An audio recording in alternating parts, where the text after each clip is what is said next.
नमस्कार, मैं राहुल मिश्रा दक्ष education live के यूट्यूब चैनल पे करेंगे एसएससी सीजीएल के बारे में।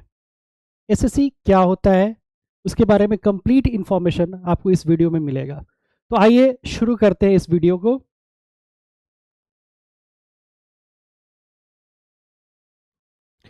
एसएससी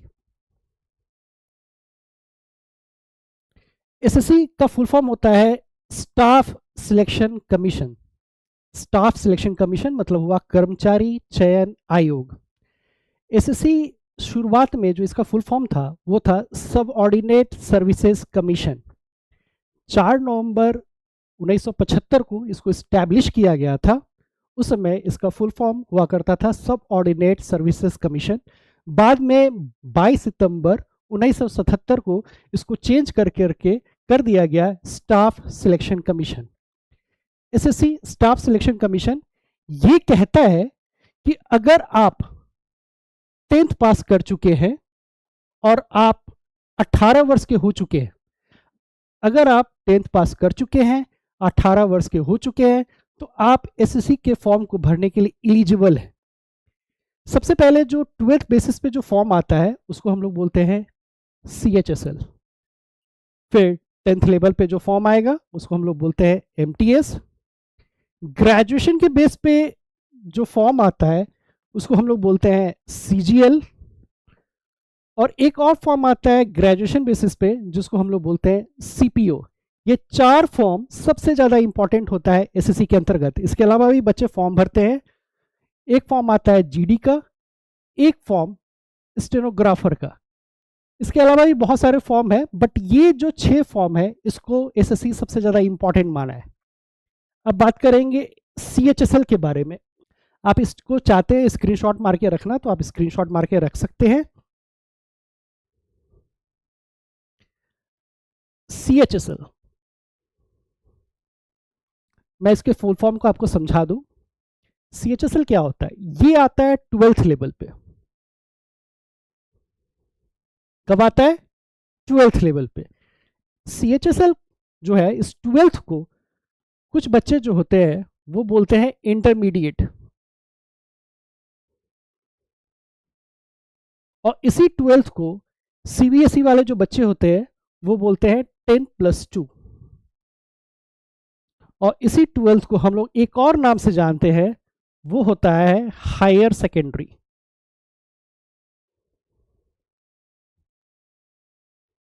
तो आप ये देख लो, H for higher, S for secondary. Higher secondary मैंने बोला कि 12th के लेवल पे आता है, मतलब L फॉर लेवल क्या हो गया? Higher secondary level. और C से हो गया कंबाइंड, तो इसका फुल फॉर्म हो गया कंबाइंड हायर सेकेंडरी लेवल। बिल्कुल, कंबाइंड हायर सेकेंडरी लेवल। अब ये बताएं आप, CGL जो होता है ये ग्रेजुएशन के बेस पे आता है। कब आता है? ग्रेजुएशन के बेसिस पे आता है। तो आप मुझे बताएंगे कि CGL का फुल फॉर्म क्या होगा? जी जी, बिल्कुल बिल्कुल सही बताया आपने। CGL होता है कंबाइंड ग्रेजुएट लेवल। हाँ बिल्कुल, कंबाइंड ग्रेजुएट लेवल। आप चाहते हैं इसको स्क्रीनशॉट मार के रखना तो आप स्क्रीनशॉट मार के रख सकते हैं। आगे चलते हैं। MTS होता है मल्टी टास्किंग स्टाफ। और एक मैंने फुल फॉर्म बताना है CPO का, वैकेंसी के बारे में बताया था, सेंट्रल पुलिस ऑर्गेनाइजेशन। तो ये 4 फॉर्म सबसे इंपॉर्टेंट फॉर्म है, और आज जो हम चर्चा करेंगे वो करेंगे एसएससी CGL के बारे में।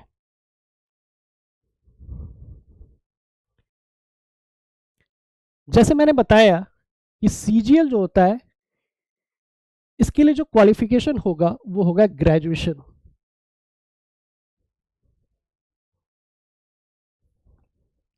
अगर कोई बच्चा इस फॉर्म को फिलअप करना चाहता है तो उनका जो एज होगा वो मिनिमम 18 साल और मैक्सिमम जो होगा वो 30 साल होना चाहिए।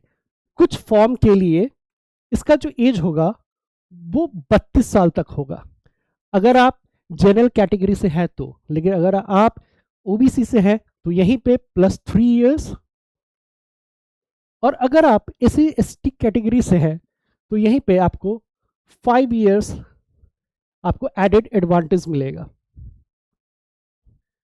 बात करेंगे फी। इस फॉर्म को भरने के लिए 100 रुपये का चार्ज लगता है अगर आप जनरल कैटेगरी से हैं या आप ओबीसी कैटेगरी से हैं। लेकिन अगर आप यही फीमेल हैं या आप एससी एसटी कैटेगरी से हैं तो एसएससी आपसे फॉर्म भरने के चार्ज बिल्कुल नहीं लेता है, यानी कि जीरो, कोई चार्जेस एसएससी आपसे नहीं लेता है। इसके बाद हम बात करेंगे एग्जाम पैटर्न की कि इसका एग्जाम पैटर्न क्या होता है। तो पहला लेवल जो एग्जामिनेशन होता है वो होता है पीटी, जिसको हम लोग प्रीलिमिनरी टेस्ट बोलते हैं। कुछ इसको टीयर 1 बोलते हैं और कुछ इसको सीबीटी भी बोलते हैं। सीबीटी सीबीटी का फुल फॉर्म क्या होता है वो मैं आपको समझा दे रहा हूँ। सारे एग्जामिनेशंस आजकल ऑनलाइन होते हैं और ऑनलाइन एग्जामिनेशन जो होता है वो कंडक्ट किया जाता है कंप्यूटर पे, तो इसका फुल फॉर्म होता है कंप्यूटर बेस्ड टेस्ट। हाँ, बिल्कुल घबराने की जरूरत नहीं है सीबीटी देख के, इसका मतलब हुआ कंप्यूटर बेस्ड टेस्ट। पीटी जो इसका एग्जामिनेशन होगा इसमें कुल 4 सब्जेक्ट आएंगे। एक आएगा इंग्लिश, एक आएगा मैथ्स, एक आएगा रीजनिंग और एक आएगा जीके जीएस। और ये जितने भी एग्जामिनेशन हैं इन सभी में आपको 25-25 क्वेश्चन दिया जाएगा।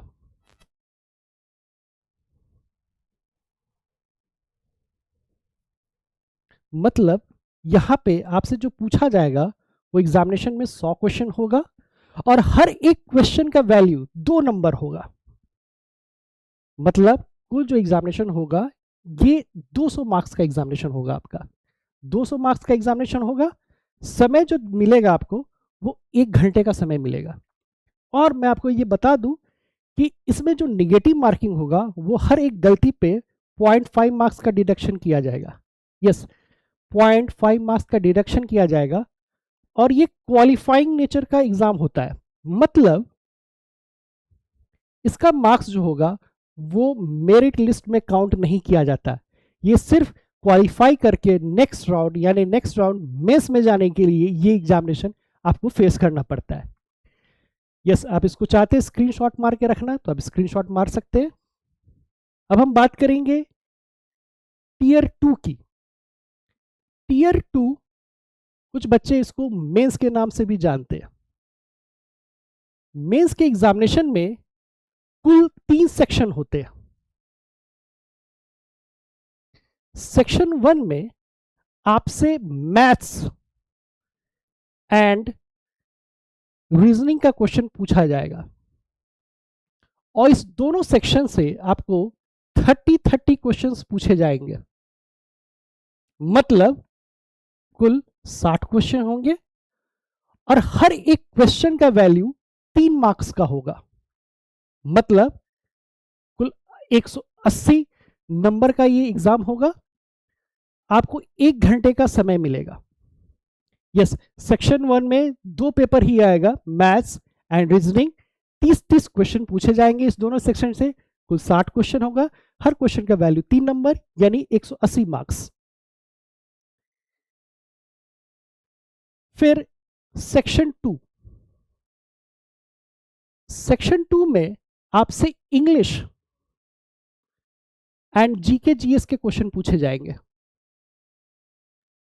इंग्लिश में आपको 45 क्वेश्चन पूछा जाएगा, जबकि जीके जीएस में आपसे 25 क्वेश्चन पूछे जाएंगे।